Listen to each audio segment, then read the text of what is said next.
ইমাম সাহেবের হয়তো মন ফুরফুরে, উনি পড়তেছেন মনের আনন্দে দরাজ গলায়, কিন্তু মুসল্লিদের তো অবস্থা খারাপ। সারাদিন ওরা খেতে খামারে কাজ করে আসছে, নামাজ ছেড়ে দিয়ে অনেকে চলে গেছে, একা একা নামাজ পড়ে যে আল্লাহ রাসূল সাল্লাল্লাহু আলাইহি ওয়াসাল্লামের কাছে যে বিচার দিল যে রাসূলুল্লাহ, দেখেন এমন একজন ইমাম আপনি অ্যাসাইন করেছেন আমাদের এলাকায়, মাগরিবের নামাজে উনি সূরা বাকারা পড়ে আর আমরা হচ্ছে শ্রমজীবী। রাসূল সাল্লাল্লাহু আলাইহি ওয়াসাল্লাম খুব রেগে গেলেন। মুআয ইবনে জাবালকে ডেকে বললেন, হে মুআয, আফাতানুন, তুমি কি সমাজে ফিতনা ছড়াচ্ছ? তুমি জানো না এরা কারা? তোমার কি সূরা ওয়াদ-দুহা ওয়াল লাইলি ইযা সাজা মুখস্থ নাই?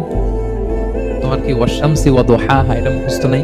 তোমার কি সাব্বিহ ইসমা রাব্বিকাল আ'লা এই সূরাগুলো তোমার জানা নাই? উনি বলেন জানা আছে। তো এগুলো রেখে দিয়ে মাগরিবের নামাজে কেন সূরা বাকারা ধরলা? তোমার মুসল্লিরা তো শ্রমজীবী মুসল্লি।